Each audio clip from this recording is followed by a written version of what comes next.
दर्शकबिन नागढुङ्गा सुरुङ मार्गको उद्घाटन भइरहेको दृश्य तपाईँलाई हामीले देखाइरहेका छौँ।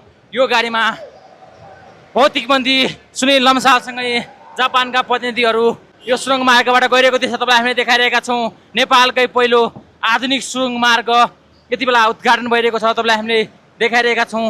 यो गाडीमा मन्त्री सुनिल लम्साल हुनुहुन्छ भने यहाँ हेर्न सक्नुहुन्छ मन्त्री सुनिल लम्सालले आफैले गाडी चलाइराख्नु भएको छ भने यो सुरुङ मार्गमा यति बेला उद्घाटन भइरहेको छ।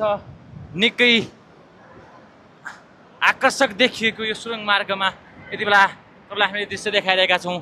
दर्शकबिन हेर्न सक्नुहुन्छ यो नेपालकै पहिलो आधुनिक सुरुङ मार्ग आज उद्घाटन हुँदैछ। तपाईँलाई हामीले दृश्य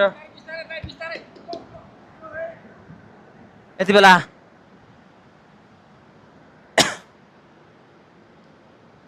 भौतिक पूर्वाधार मन्त्री सुनिल लम्साल आफैले यो सुरुङ मार्गभित्र गाडी चलाएर गइरहेको दृश्य तपाईँलाई हामीले देखाइरहेका छौँ।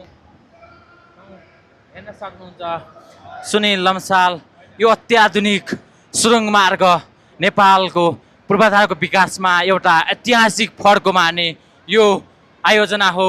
तपाईँलाई हामीले देखाइरहेका छौँ। दर्शकबिन यस्तो भव्य नेपालमा अहिलेसम्म बनेको थिएन, यस्तो आधुनिक यति राम्रो सुरुङ मार्ग तपाईँलाई हामीले देखाइरहेका छौँ। हेर्न सक्नुहुन्छ अत्याधुनिक सुविधाबाट सम्पन्न यो सुरुङ मार्ग भौतिक मन्त्री सुनिल लम्सालले उद्घाटन गर्नुभएको हो।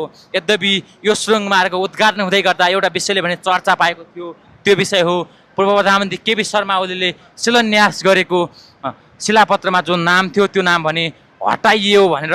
यद्यपि हामीले पनि त्यो नाम हटाइएको जस्तै देखेका छौँ, किनभने माननीय मन्त्री सुनिल लम्सालले मात्रै उद्घाटन गरेको त्यहाँ नाम लेखिएको छ, शिलान्यास गर्ने व्यक्तिको नाम भने लेखिएको छैन।